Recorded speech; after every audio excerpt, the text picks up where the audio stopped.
What's going on, guys? Welcome to another episode review for Season 2 of The Promised Neverland. This is episode 3. With me, as always, I have Blue Spade. So, we continue. Well, pretty much we continue off where the last episode left off, and they pretty much say their last goodbyes to both Sanju and Mujika before heading to the coordinates that apparently William Minerva gave them with that. It did seem like there was some, there were some various different scenes between, Sanju and with Sanju and Mujika, like, interacting with the children, like Sanju playing chess with Ray, and then Mujika, like, looking at pictures with Emma of the other orphans. Yeah, including one picture with Norman as well. Yeah, it definitely kind of seemed like I could be wrong, but I don't remember some of the stuff they were showing in the anime from the manga. So it like I said in the last episode, it does seem like they were trying to give those two characters more screen time. Well, they did say that they were going to add some more scenes. Yeah, so maybe that's it. Yeah, before the show came out, but yeah, it does make sense. But yeah, so eventually they do get out of the caves after traveling in there for I think almost a week. And like I said, they say their last goodbyes, but before they leave, Mujika gives Emma an amulet to remember them by, and of course, like, they go off their separate ways, and then Mujika talked to Sanju, like, about why he didn't even eat them. So but the reason why Sanju didn't want to eat them because they were farm bred, and he reveals like that he plans to eat like their kids in the future because they be more natural born instead of like farm bred. Yeah, so Sanju might not be as good as we might have been led to believe.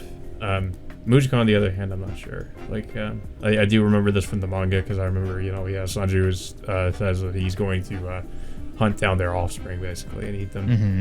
Yeah, but shortly afterwards, we do go back to the forest where the other demons are still hunting the kids before Sanju comes in and starts fighting them off, including killing a couple of them. Yeah. So he kills the demons that were pursuing them. Yeah, and of course, Ray, Emma, and the other kids continue on to wherever the coordinates they were going to, and they eventually run into find the coordinates to an underground bunker out in the middle of the desert, I guess. And yeah, it's. I guess we should also note that Sanju says that the demons won't follow them into where they're into the desert, and they, for some reason, they just won't go there. Because of course, Sanju tells them not to go into anywhere with water or any forest, otherwise, like they be hunted even further. But I guess like I said, yeah, they do eventually find the underground bunker where it pretty much has everything equipped for them, like food, heating, running water, including other stuff like books that can keep them busy at times. And one of the kids also starts playing a piano. Eventually, like during that scene, like one of the kids presses like I think the last piano key at the end, which opens up like a secret passageway. So which gives them like a way to escape if like things go south for them in the end. And pretty much things like in this episode go normal for them. They like start having they start going their lives as normal for the next few days, like eating dinner with one another, bathing, like reading books, and then they also find a radio where they can listen in on the radio broadcasts of the Isabel, I guess, reporting in to the demon.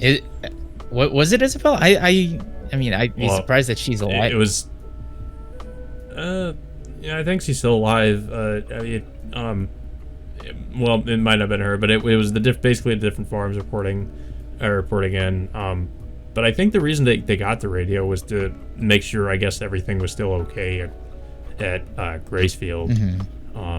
So I think that might have been Gracefield, but I don't know if they really I mean, confirmed it's that. hard for me to believe that Isabel might be off the hook after she allowed, majority of those kids to escape the farm in the first place. True. I mean, we don't know the exact fate for you know, of her like for now. But it's just, I mean, well, I mean, at least like they have a way to find out what's going on in the other farms, and of course they're still determined to go back to Gracefield to rescue the other kids before before one of them or several of them end up getting shipped out to the demons. Yeah. But yeah, eventually, like, one of the kids like ends up discovering something like in the hallways, and like they eventually find that there's a room with the word "help" scrawled over the walls, like all over the place, which leads me to believe something bad happened in that place before. Maybe somebody else was already in there, and then something happened there that that turned south in the end, I guess. Yeah, you're kind of right. Yeah.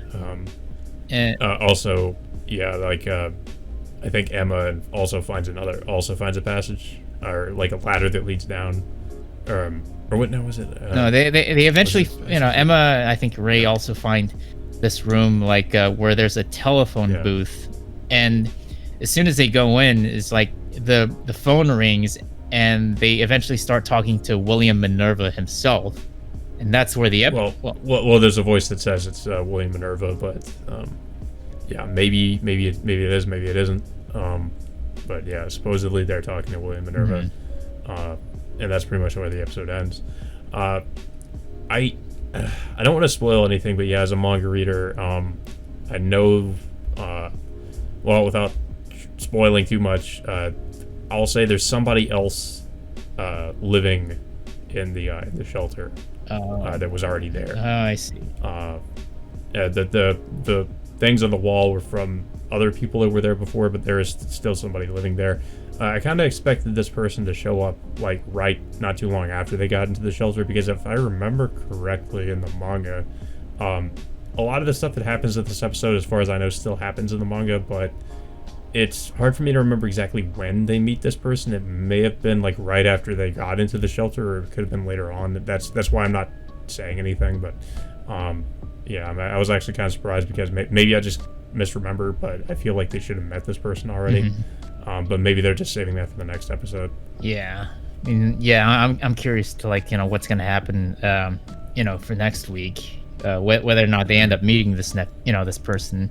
Yeah, he is going to become an important character, so they're definitely going to meet him. Yeah, I mean, yeah, but I mean, overall, this episode was like, I mean, it just went by so fast, in my opinion. I mean, not a lot of crazy stuff happened until until the end. I mean, things looked like they were going too well, in my opinion, before something inevitably happens, which pretty much tears it all down.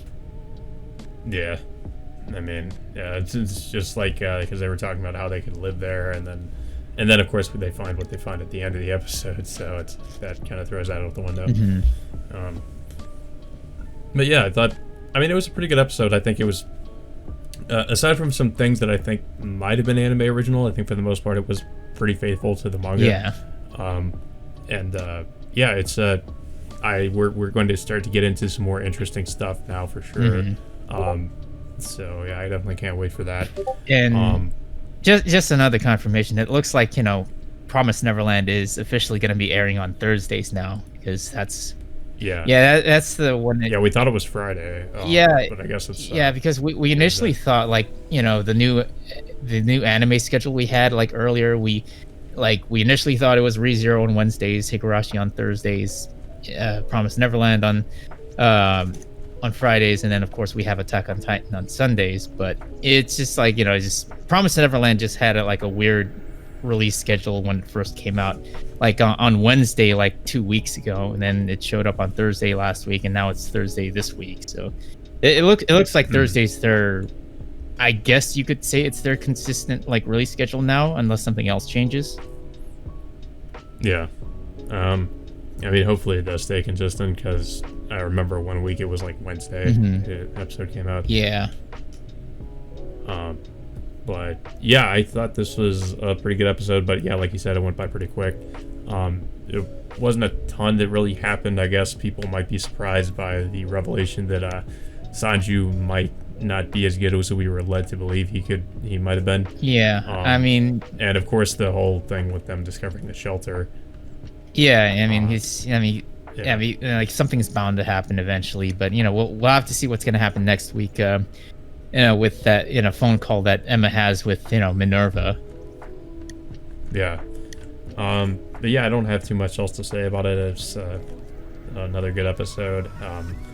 I'm just like I said earlier, I'm just wondering how far this season is going to get in terms of the story, and like where they're going to end it off at. Mm-hmm. So, I'm interested to see what happens there. But so far, it's going at a pretty steady pace, so it's not really too fast or too slow. It's pretty much just right as far as the amount of content it's covering. Yeah. So, I mean, that's good at least. I liked it at least. It's not rushing anything. Yeah. But yeah, so I don't know if you have anything else to say about this episode. No, I mean, like I said, nothing else significant happened other than a few revelations with Sanju and stuff. But it's just like there's just not a lot really, else to talk about, to be honest. Yeah. Yeah.